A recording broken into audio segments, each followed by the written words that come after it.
the Niners played terribly. Not as bad as that joke that I just made, but it was a pretty awful game all around. I don't think the coaching was necessarily that great. Brock Purdy played awfully.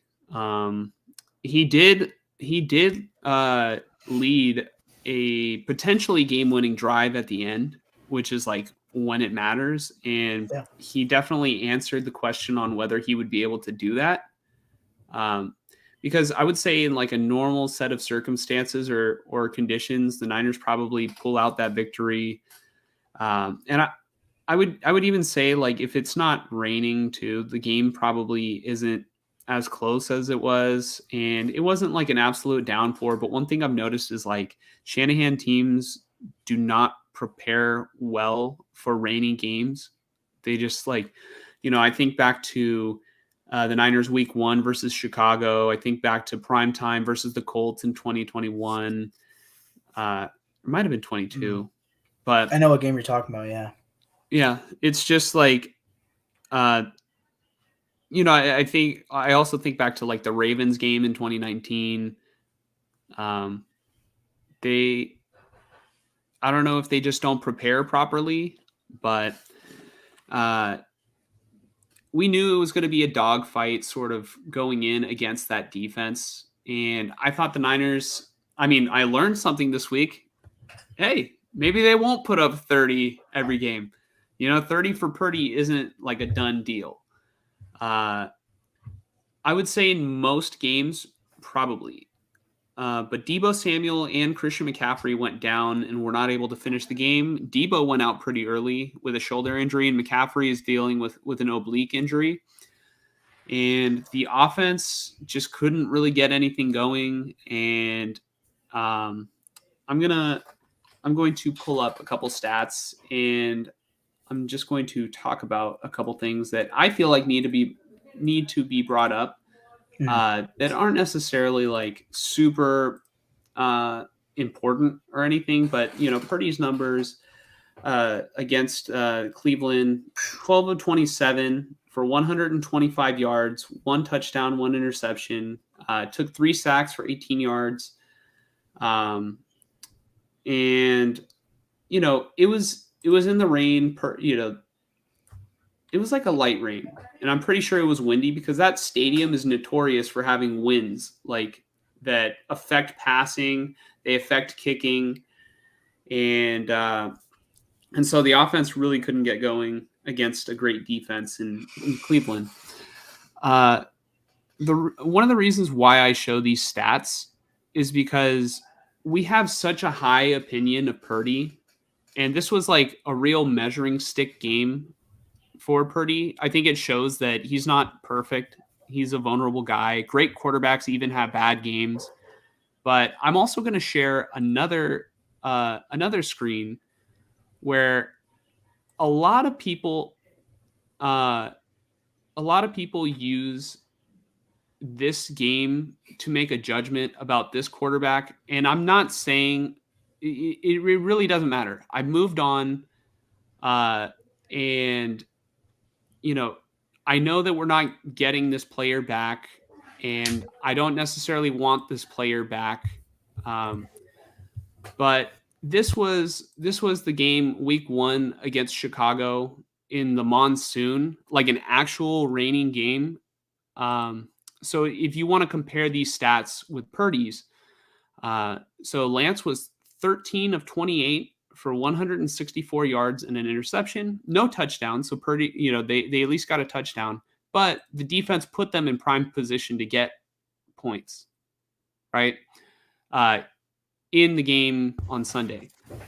And then obviously Trey in that game had the rushing upside.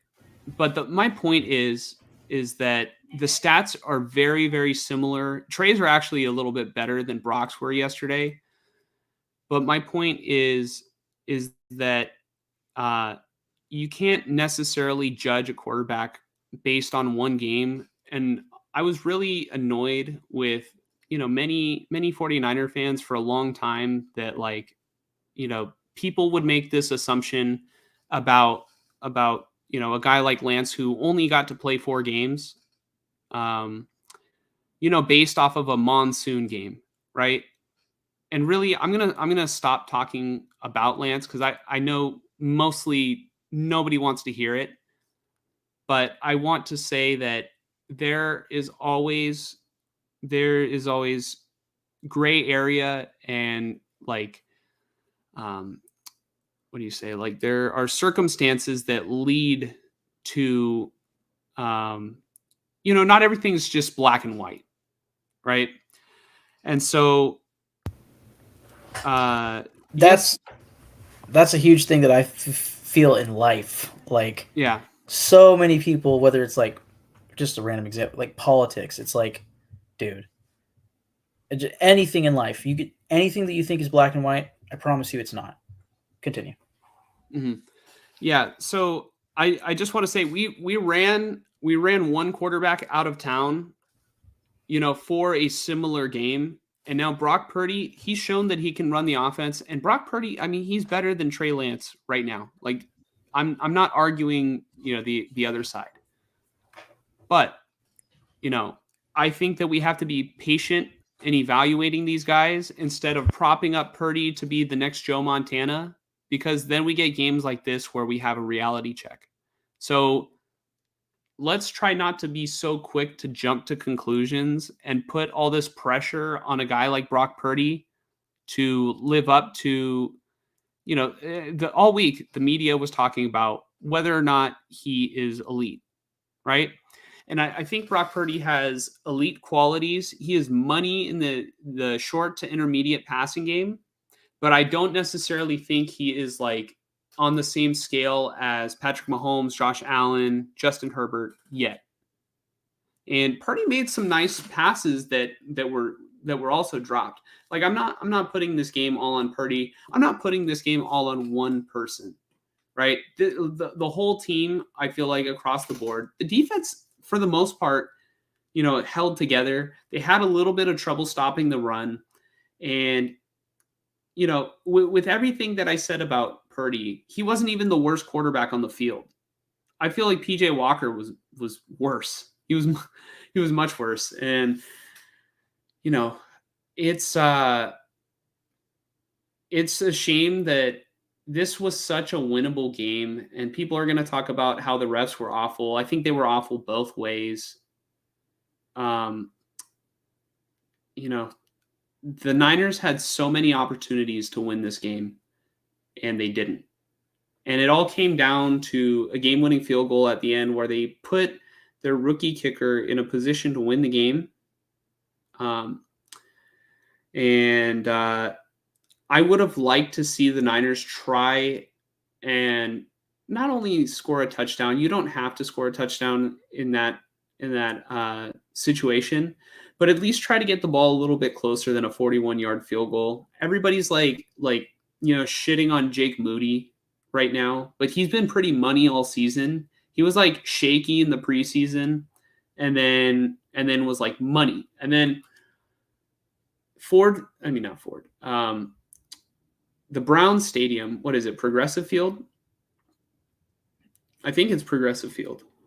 But the Browns Stadium is like I said, it's known for being very difficult to kick in. The Browns kicker, who kicks there every single game, even missed a field goal or a PAT. And that dude kicks there like, I don't know how many days a year, but he should be used to it by now. I don't think it was a sure thing field goal. And I was very upset that Niners had like 40 seconds left and a timeout. They could have ran several more plays. It was like still second down. It wasn't like a fourth down situation and it was like a make or break. They chose to wind down the clock and kick the field goal with 9 seconds left. And I didn't even understand that too. If you're going to wind down the clock, wind it down to 3 seconds, right? Like, all right, let's just say you make that field goal. You're giving the Browns an opportunity to, have a Miami Miracle kind of thing, on the kickoff where they can just keep lateraling it and then, next thing you know, you lose the game off of like something stupid as well. I think Mike, I think that you said in the group chat, you're like, I think you mentioned the Niners probably didn't want to risk turning the ball over, and I absolutely Yeah. responded with something really snarky. I was like, true. I'm really glad that they didn't. That would have been huge. Because at the end of the day, whether they would have turned the ball over or missed the field goal, they didn't win the game. And Yeah. I wasn't happy with Well, the officiating. Go ahead. yeah, no, the officiating was definitely a thing in this game for sure. I think that the issue with, trying to push it more downfield, like I totally agree with trying to run the ball until it goes down to 5 to 3 seconds or fourth down and you call that final timeout. I completely agree. Like I would try to get a 30-yard field goal, not a 40-yarder, because like you said, they had some time on the clock when I remember the announcer saying like, okay, it looks like Shanahan's going to just wisely, clock it here and then kick the field goal attempt. And he left extra time on, which maybe he did that because, theoretically, if the holder, misplaces the snap and like, the kick, Moody can't kick it off, he can like lay on it, then it becomes like a 49-yard field goal attempt or something like that. But you still have time to call another timeout if they had another one, I don't know, and then kick the next, kick another attempt. Maybe that's his thinking. But yes, I agree with, I would just keep running until you get it closer and fucking kick a 30-yarder, not a 41-yarder. In a weather game where, I mean, was that his only missed attempt or did he miss another one earlier? Or? No, he missed a field goal earlier. So it's like not only are you entrusting a rookie kicker, like it's kind of not fair to Moody. Like he didn't choose to be drafted in the third round by a win now team who has like super high expectations. Like yeah, it's really less about him. And like, yeah, it's like if he would have just made the field goal, we wouldn't be talking about it, right? If he would have just made it. But like it wasn't an easy one, and I feel like we've been spoiled with Robbie Gould like the past several years, and the Niners can very well call up Robbie Gould and sign him, because they freed up cap space and are, he would probably make an impact on this team, but they could. But the issue is you already spent the draft capital on Moody. There's absolutely no reason to like trade him and definitely not to cut him because, again, the draft capital, and two, Robbie Gould would be a 1-season rental and then he'd probably retire. He's probably just waiting for a team in the East Coast to sign him because I think that was his whole thing was he wanted to go back home towards like the Chicago area. So I just giving up on Moody this early makes no sense, especially because in the regular season he's actually been really good. In the preseason, he struggled like crazy, but regular season, he's been good. And this was a weather game again. So I don't fault him. And then also just one point about the game that I didn't really remember to say. You said that you would have rather seen them like try to get maybe not a touchdown, but closer up to get the field. closer. Yeah. My only issue is, like I said in the group chat, you don't want to turn the ball over in that scenario because if you do, that's your fault. That's either the player's fault that gets the interception or fumbles, or most likely it's Shanahan's fault and he probably doesn't want to hear that. If we're being honest, we talked about egos earlier for coaches. He doesn't want to hear that's Shanahan's fault. Well, he's hearing it now because like I was literally on my couch, or not on my couch. I was on Pia's couch, Pia's dad. And literally when they ran their play and then it was second down and then they were letting the time wind down, we were both like, no, what are you doing? Like, this isn't a gimme. You know what I mean? Yeah. And then like, going back to the whole Robbie Gould thing, I know I've been like all over the place during this entire segment. Like I'm like, trying to piece things together. But I don't even think like if you did re-sign Robbie Gould, I feel like he should retire, because there were even points last season where I remember it's like, why wouldn't you just kick a 50-yarder here? And it's like, maybe Robbie Gould was like money inside the 50 and like kind of spotty outside the 50. And I think Jake Moody gives you like that long range upside. Yeah. And he was Yeah, I money mean, up until yesterday. And good news, he's not going to kick in Cleveland every week. yeah. Yeah, I And mean, I you know what sucks is like we have a fan base that's like absolutely getting their torches and pitchforks, even though we're still the first seed in the NFC. They're getting their, you know, they're trying to run him out of town already. And it's like, you know, I feel really bad for him. Like, see he that's seems to feel very upset that he missed the kick. I think it means a lot to him. yeah. And last week on our podcast, I said something along the lines of, "Here are my issues with the Niners fan base." And in our group chat, because I didn't quite perfect my execution of what I said last week on the podcast, I ended up saying something with Lorenzo in the group chat at some point, basically saying Niner fans are just really reactive. Like, they're so reactive and tend to overreact. Well, Okay. For you example, said that they care about what other people think too much. that And I too, agree. but I also think they're just, and yes, but they're reactive. Like, and it's really annoying from my perspective because I'm a fan of a struggling franchise, and you guys are watching a team who's going out there consistently being like a top 3 seed, going to the NFC Championship like how many years out of the past 6? I don't know, but it's a lot compared to my team, right? So I'm over here like, fuck you, stop complaining, enjoy what you're seeing because it's greatness. I don't care if you don't get a ring, it's greatness. I'm sorry. I Right? care if I don't get a ring. That's the only thing I care about. And Yeah. And if my team becomes that good, I'm going to beg for a ring as well. But until that point, I'm just begging to see my team play like you guys, if I'm being honest.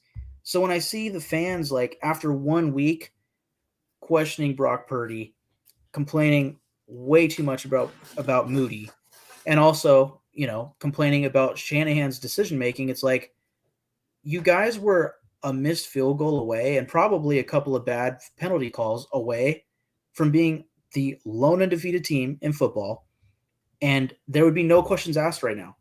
Like, Moody can miss that kick earlier in the game, and if it didn't come down to this final field goal and instead you guys forced a turnover on the Cleveland final drive that got them a field goal to get the lead, there's no complaints. There's no talking about, wow, Brock Purdy had a really, like, his worst game of his career. Instead, it would just be, hey, man, the Niners get it done no matter what, right? It's like that one little shade of negativity, that one loss in the loss column, and all of a sudden everybody's kind of like, oh, God, are we actually, like, not that good? It's like, no, you are. You are. Settle down, guys. I'm not talking to you. It's more the other Niner fans. You guys are fine. I want to add on to this. If you don't think this represents you, we're not talking about you. You know, so if you're a Niner fan at home and you think like, man, I don't act like that, or nobody that I know acts like that, we're not talking about you. We know that there's a portion of the fan base that's like, you know, realistic. It's more realistic and like not too like pitchfork ready. Yeah, pitchfork ready. You know, but I guess that's just the whole thing about like social media. Everybody's just like pitchfork ready, like at all times, every hour of the day. And that's why like it's good to go outside and touch some grass sometimes. Yeah, and to be as oh God, what's the word? Like, I guess just honest as I can be here, because I don't want to seem like I'm just shitting on Niner fans. Like, there are Raider fans too, who are just so reactive. There's this one Twitter account that I follow that for some reason I still have their notifications on, and it's honestly annoying every time I see their tweets, because all it is just Josh McDaniels slander, like nonstop. And I'm like, I get it, but shut the fuck up. Shut up. It's so annoying. Like, just like, hey, I get it, because like we've won the past 2 weeks and I sat here like, I'm not even enjoying this because we're not going anywhere, Like, I can't enjoy it until I know that we're going somewhere, or I feel that we are. Like, say 2021, 2016, right? Where, playoff seasons. Like, I could enjoy those wins, but this year it's like I don't see it. So I'm not going to enjoy it. But at the same time, I'm not going to sit here and be like, we need to fire Josh McDaniels like nonstop.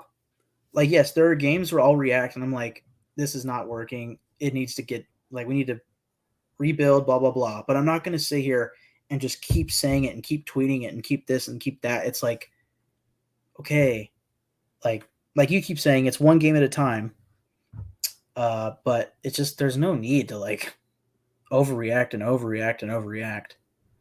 So, yeah. So here's what I'll say about like Jake Moody. Is it time to panic on him? No, I don't think it's time to panic. Is it time to be concerned about it? Like, if it happens again and we lose another game off of a missed field goal, then yeah, I think it's time to panic. But like, this is just one game where like literally the entire team played like crap. Like, Purdy played like crap. Ayuk played like crap.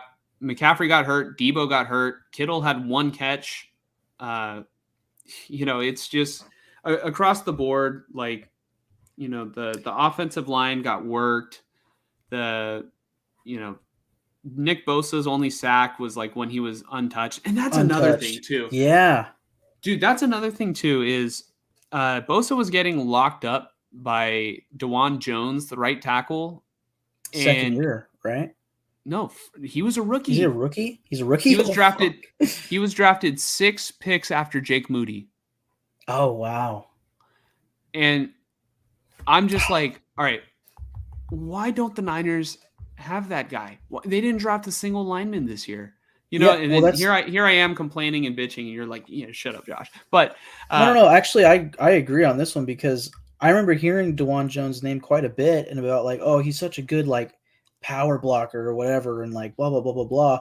And he fell to like the 4th round, and I was just sitting there like, why is this dude still here? And then he gets picked, and it's like, oh, of course the fucking Browns got him. Dude, one of those teams that just knows how to run block. Yeah. And then he was like Bosa wasn't getting anything on him. Did you see Brian Baldinger's breakdown? Was it of Bosa or? It was of DeJuan Jones locking down Bosa. Yeah, that's crazy. I feel like pulling it up. Should I pull it up? Yeah, you might as well.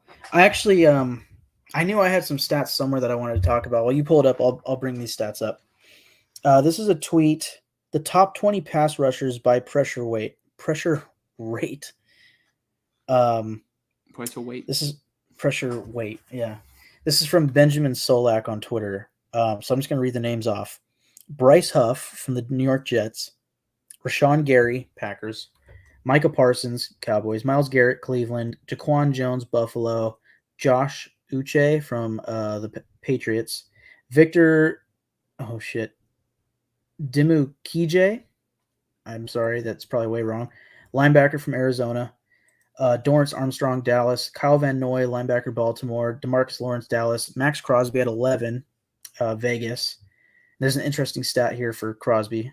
Tano Compassignon, Saints. Devontae Wyatt, Packers. Chase Young, Washington. John Franklin Myers, Jets. Lots of Jets. Actually, sorry, that's the second Jet. I was thinking Packers. Jalen Carter, fuck me. Jalen Carter is a beast. The Raiders absolutely should have drafted him. Defensive lineman from Philly. Matt Judon, New England. Jadeveon Clowney, Baltimore. Trey Hendrickson, Cincinnati. And then AJ Epineza, Buffalo. Nowhere to be seen is Nick Bosa, which shocked me when I saw this. And then the interesting stat for Crosby, the number 2 stat on this list is defensive snaps, like total snaps.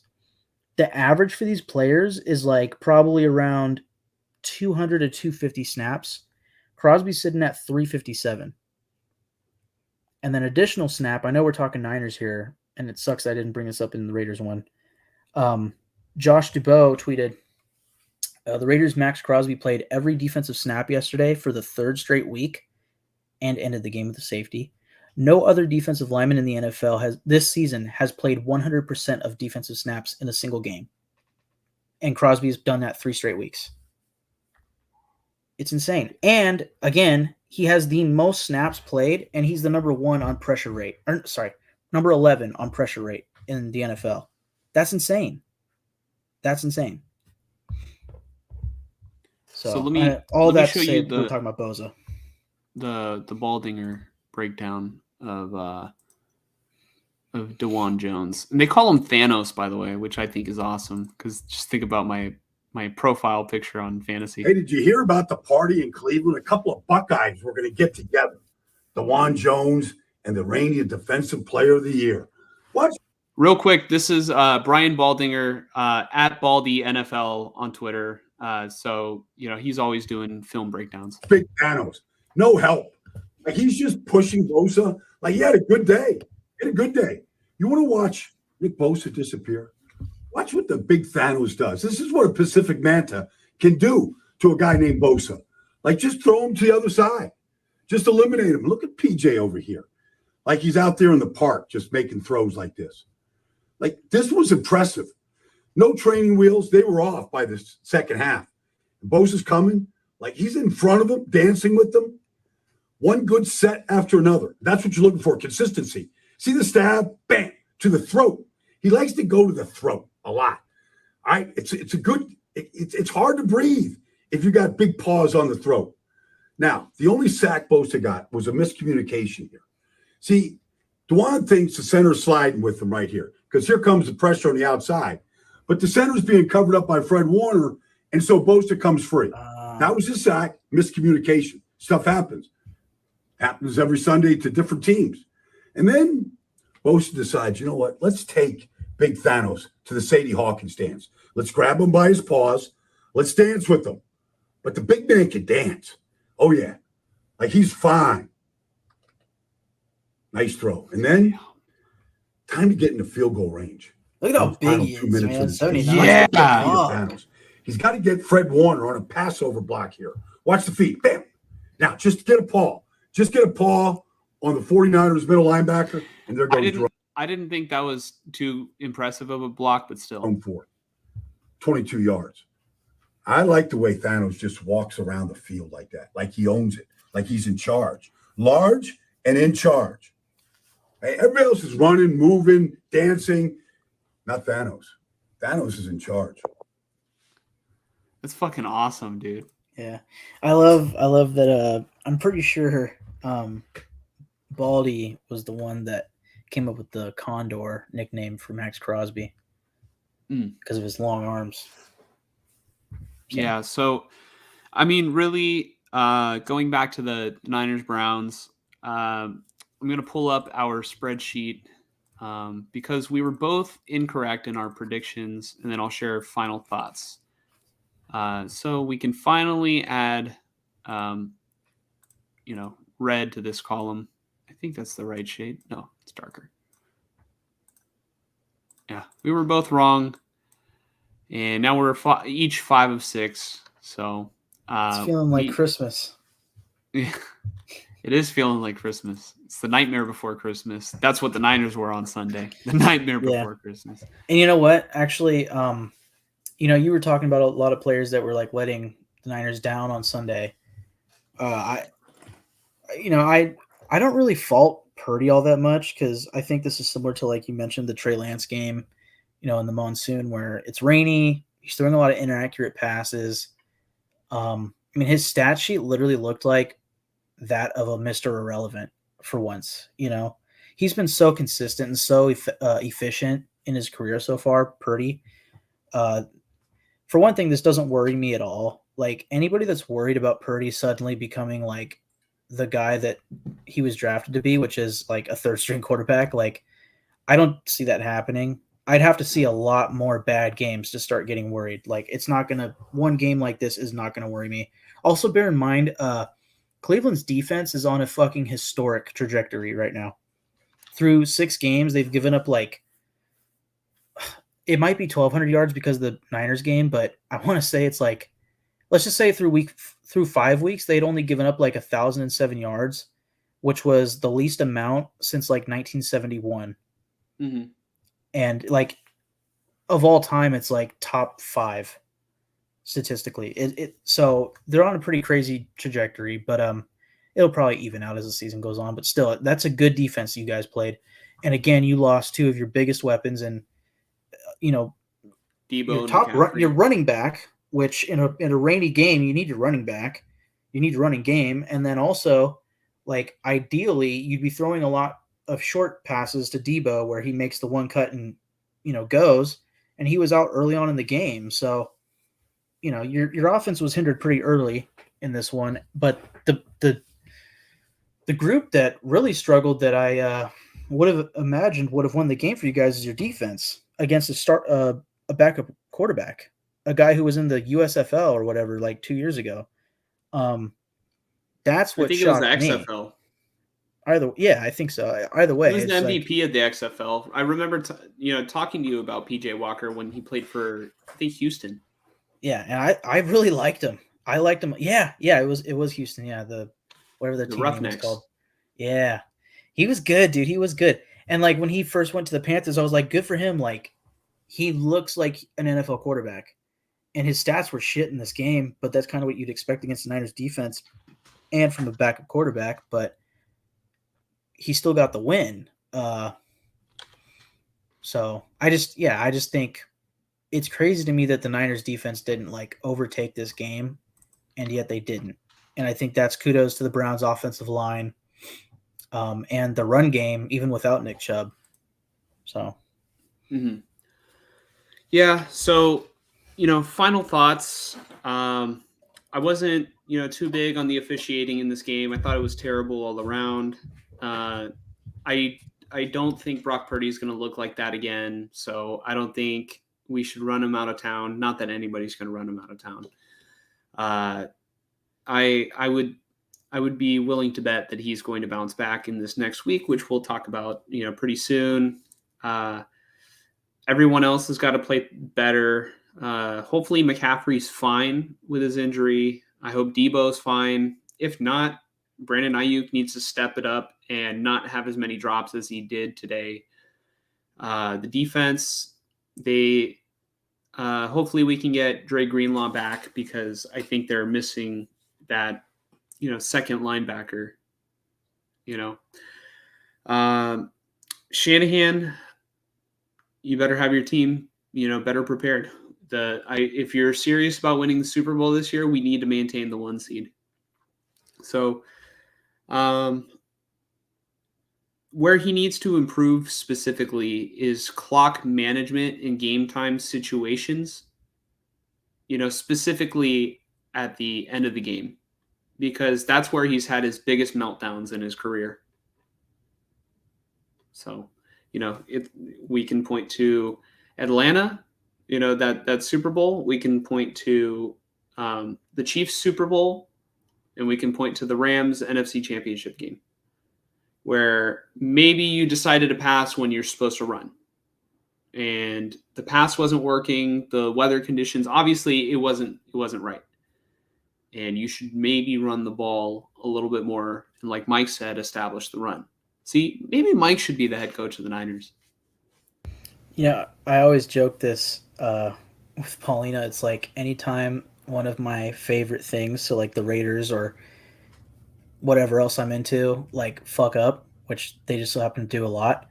I just joke like, why can't they just put me in charge? Like, I feel like I do just as good, if not a better job as some of these motherfuckers in charge.